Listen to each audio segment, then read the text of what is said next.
Okay, everybody, I don't know if you can hear me. If someone can let me know, I got a message saying that you couldn't hear me before. So if someone can let me know that they can hear me, that would be great. And otherwise, I am just going to go right into it. So, can people hear me? Okay.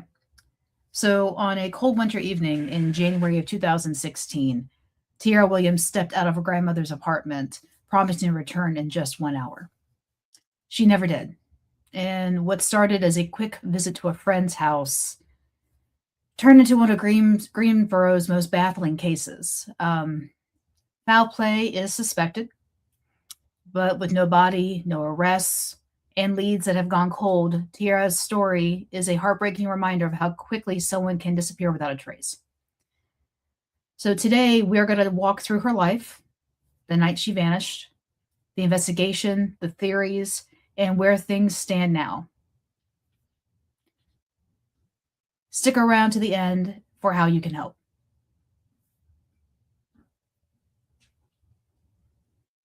So let's first talk about who Tyarra was. And I shouldn't say was because we don't know what happened to her. So let's just say who Tyarra is. Keep it positive.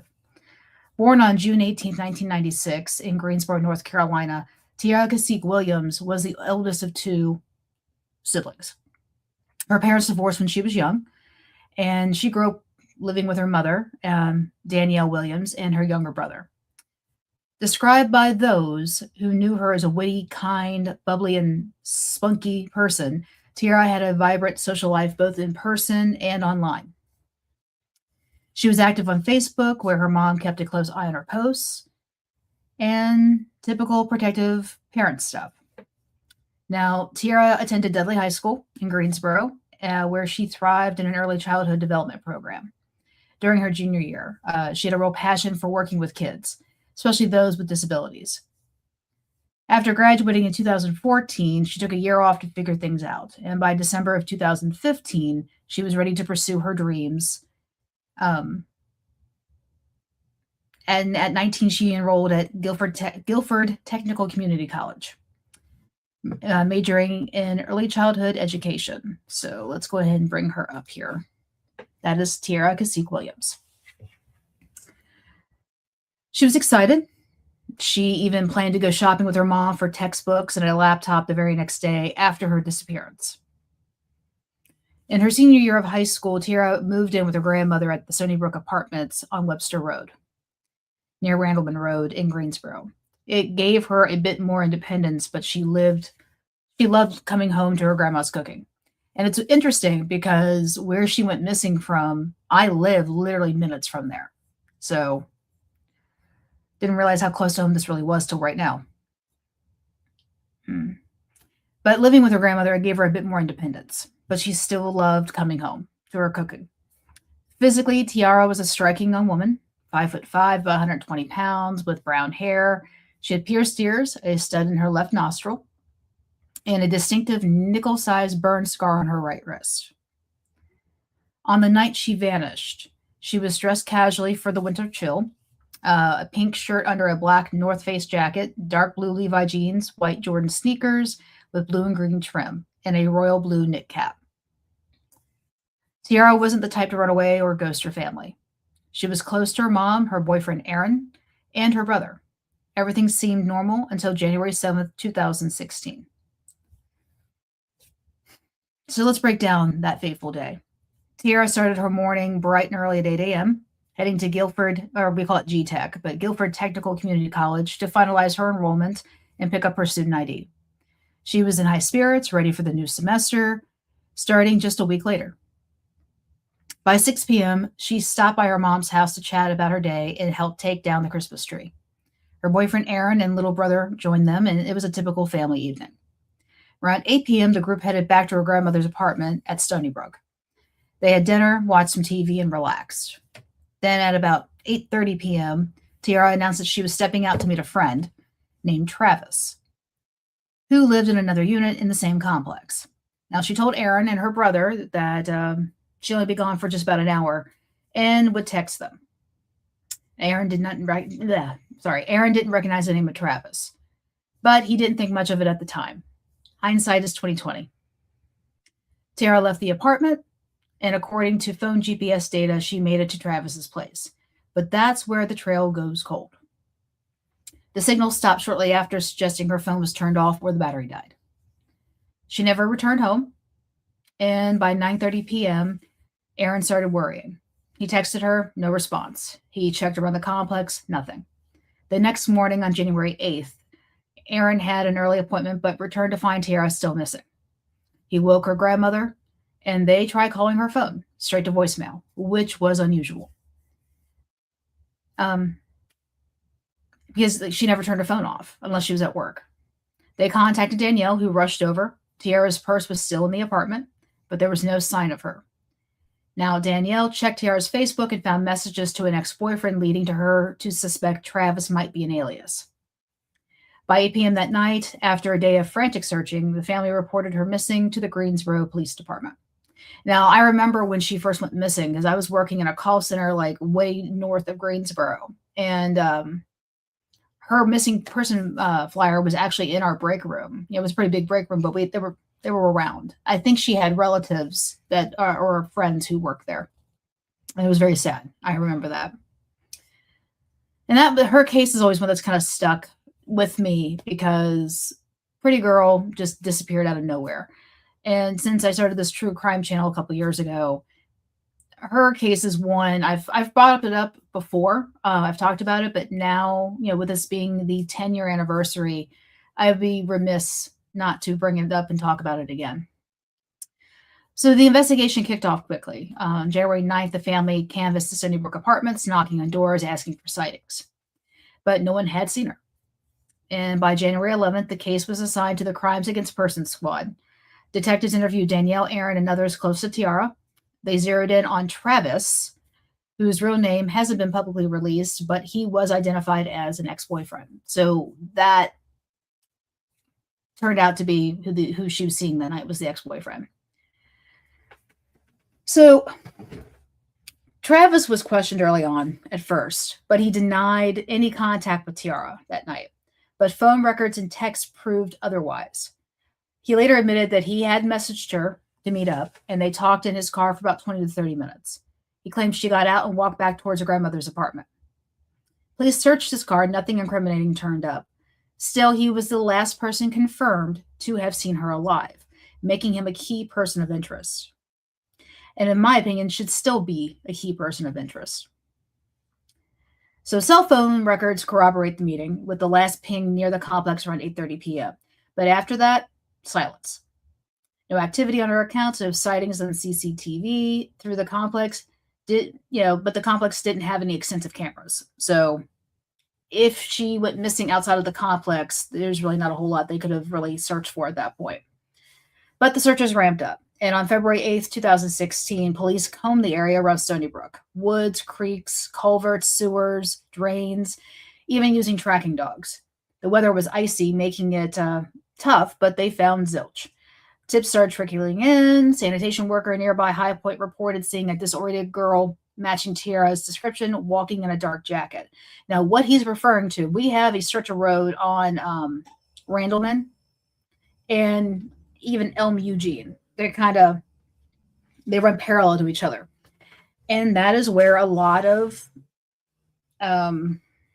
what's the proper word? Ladies of the night stroll up and down. And it's also a huge area for trafficking of people. So that was one of their first assumptions, is that maybe she'd been taken for that. But I digress. So another witness spotted someone similar on Textile Drive, which is the same area in Greensboro. An anonymous tip claimed her body was in a tractor-trailer lot, but that was searched. Nothing. Then in April of 2016, a server at a Waffle House in Jessup, Georgia, about 300 miles away, said she saw a girl resembling Tyarra with a group of women who wouldn't make eye contact or speak. It raised red flags for possible human trafficking. Tyarra's uncle Daryl, a former bail bondsman, drove down to investigate, checking motels and leads, but it didn't pan out. And then tragedy struck on February 20th when another ex-boyfriend, Trey, was found shot dead in his apartment. At first, it seemed suspicious, but police ruled it unrelated, an altercation with his roommate. Trey had been cooperative in the investigation and was cleared of any involvement. Now, the family didn't sit idle. Danielle created a Facebook page called Help Find Tyarra Cacique Williams to spread awareness. They posted flyers, billboards, and a Crime Stoppers alert.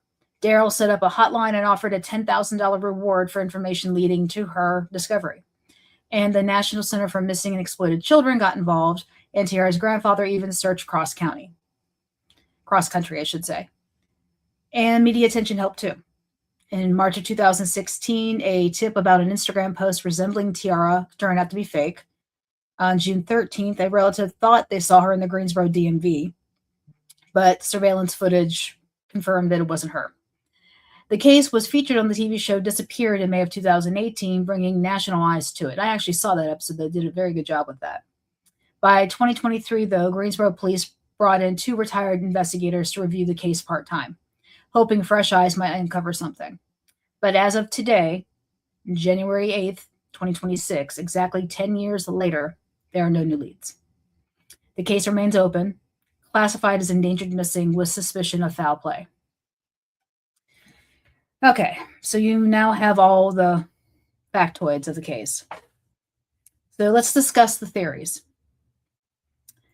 Police have ruled out Tyarra running away.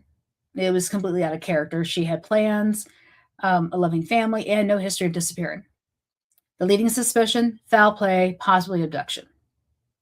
One chilling theory is human trafficking. Those disoriented sightings, like the one in High Point or the Waffle House group, suggest she might have been drugged and taken against her will.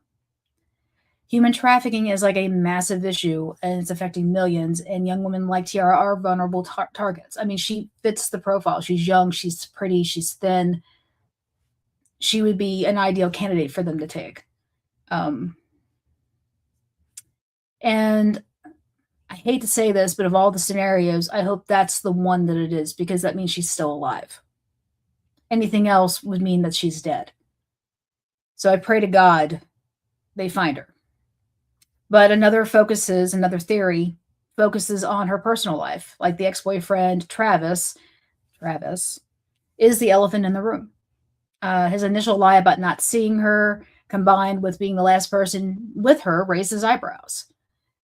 Family members have voiced suspicions about exes, though police haven't named any official suspects. Could jealousy or an argument have escalated? Possibility. There's also the possibility of a random attack in the complex, but with no evidence, it's all speculation.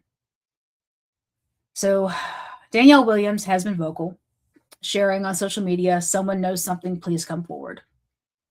She's kept Tyarra's memory alive, posting updates and making milestones like what would have been her 30th birthday this past June.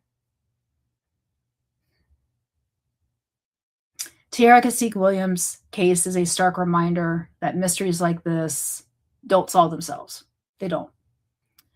If you have any information, no matter how small, please contact the Greensboro Police Department at 336-373-2222 or Crime Stoppers at 336-373-1000. You can stay anonymous, and there might still be that $10,000 reward. But like I said, this particular case, and I truly believe that Greensboro is a hub for human trafficking. I really do. We have Guilford County as a whole has twice as many missing people in this as like the most missing people in the state. This one county. Mecklenburg and Wake have like 1.2 million people per county in those two counties. We have a little bit over 500,000 in ours, and we have twice as many missing people. Make that make sense. So her being trafficked could very well be a possibility. But if you look into criminology, when people go missing or when people are killed, you look at whoever was close to them, boyfriends, ex-boyfriends, family, because to be hurt by someone you don't know is not very common. But if she is being trafficked, that means she's still alive. But it's been 10 years. So I hope she comes home soon. So thanks for watching Red True Crime. If this story moved you, like, comment below with your thoughts on the case, and share to spread awareness. And what do you think happened to Tyarra? Let me know. Until next time, stay safe out there. And as I always say, be weird, be rude, be safe. And thank you again for tuning in. Good night.